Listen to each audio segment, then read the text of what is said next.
Shalom, saudara-saudara yang kasih Tuhan. Bagaimana dengan keadaan saudara hari-hari ini?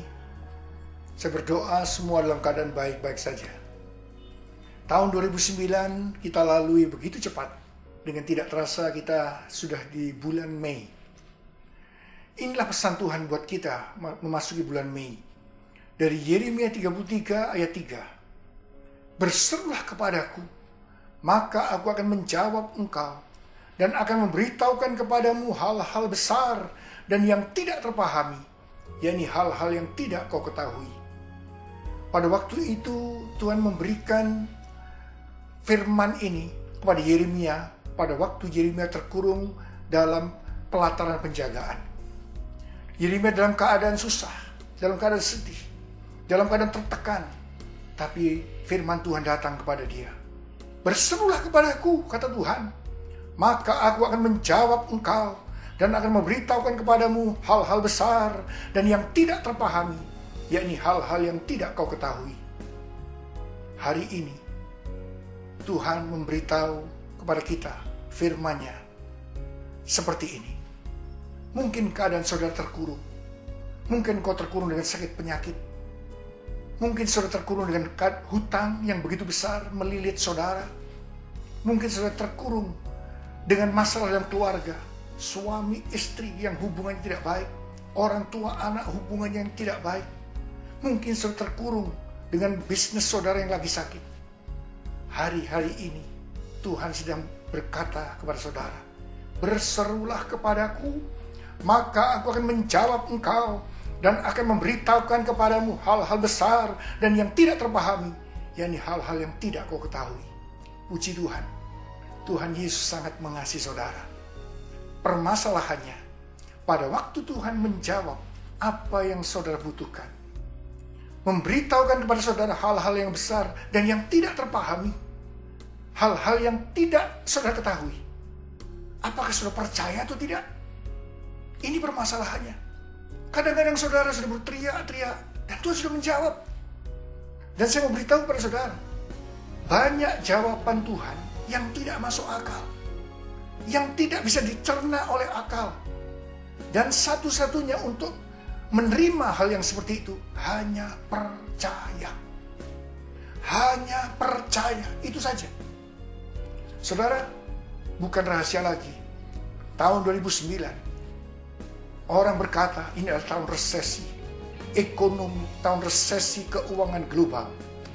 Saya baru-baru ini membaca dalam surat kabar dikatakan, krisis masih jauh dari usai.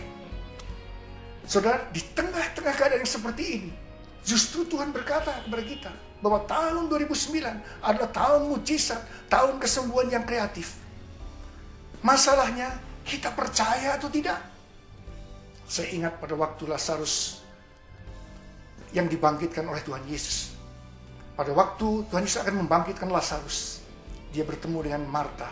Marta berkata pada waktu itu, Guru, kalau engkau ada di sini, saudaraku pasti tidak akan mati.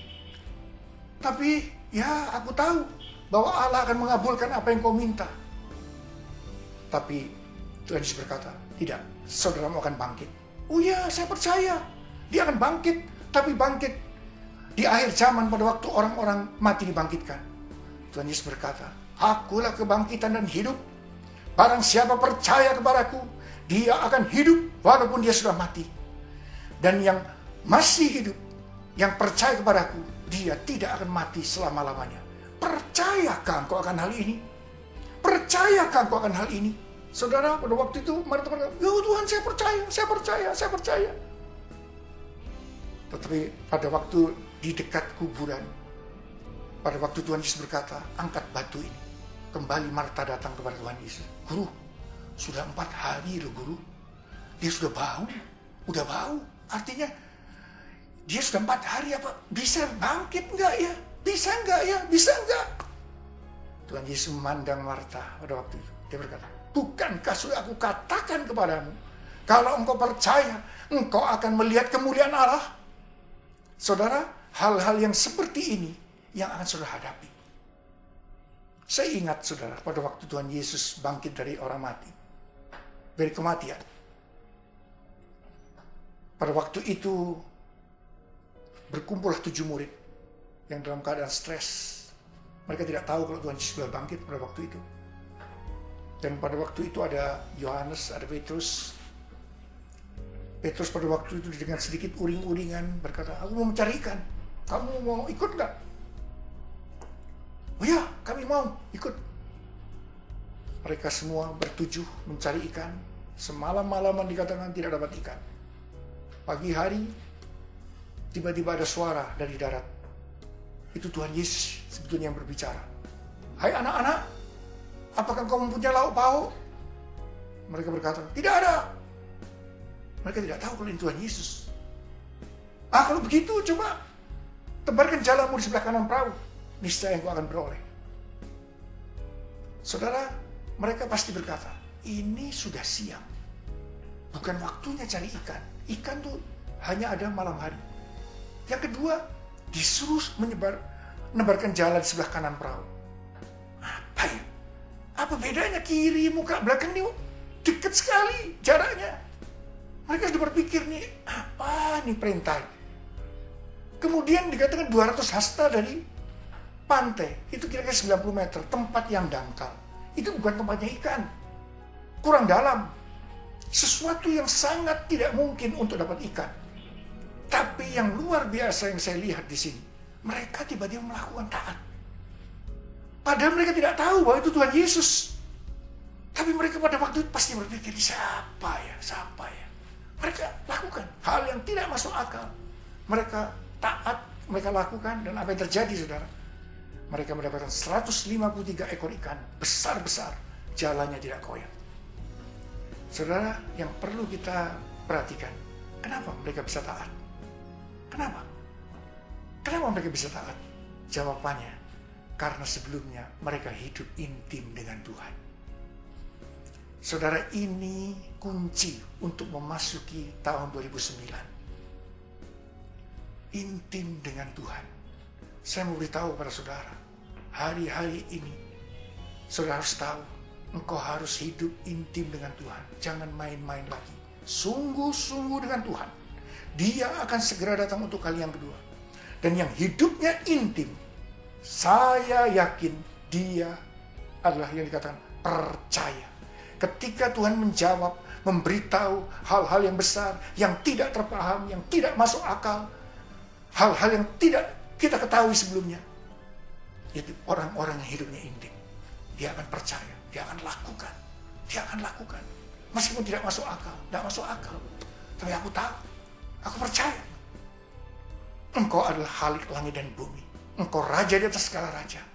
Dan semua apa yang kau katakan pasti jadi. Saudara, bagaimana keadaan saudara hari-hari ini? Adakah di antara saudara yang terkurung? Mungkin kau terkurung dengan sakit penyakit. Angkat tangan saudara. Saya mau berdoa buat saudara. Tuhan, lihatlah tangan-tangan yang terangkat. Anak-anakmu sedang terkurung dengan sakit penyakit. Hamba percaya dalam nama Yesus sembuh. Dalam nama Yesus sembuh. Dalam nama Yesus sembuh. Terima kasih Bapak. Adakah di antara saudara juga terkurung dengan hutang? Engkau dililit hutang. Bisnismu sedang amburadul saat ini. Saya mau berdoa buat saudara. Tuhan akan membebaskan saudara. Angkat tangan saudara. Engkau lihat Tuhan, tangan-tangan yang terangkat. Anak-anakmu dililit oleh hutang. Mereka mengalami bisnis yang amburadul. Tapi hamba-Mu percaya, tidak ada yang mustahil bagimu. Engkau akan menjawab. Engkau akan memulihkan mereka dalam nama Yesus. Mungkin ada yang terkurung dengan masalah dalam keluarga. Hubungan suami istri yang lagi tidak baik. Hubungan orang tua anak yang lagi tidak baik. Saya mau berdoa buat saudara. Angkat tanganmu. Angkat tangan saudara. Berseru saat ini kepada Tuhan. Tuhan, mereka berseru. Mereka meminta jawaban, pertolongan, dan Engkau turun tangan untuk menolong. Mereka sudah angkat tangan Tuhan. Mereka sudah angkat tangan. Engkau akan turun tangan. Terima kasih. Terima kasih. Terima kasih Bapa. Terima kasih. Terima kasih. Dalam nama Yesus. Haleluya. Amin.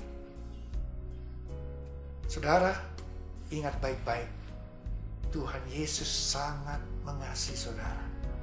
Dan Tuhan Yesus berkata kepada saudara, engkau yang sedang terkurung, berserulah kepadaku, maka aku akan menjawab engkau dan akan memberitahukan kepadamu hal-hal besar dan yang tidak terpaham, yakni hal-hal yang tidak kau ketahui.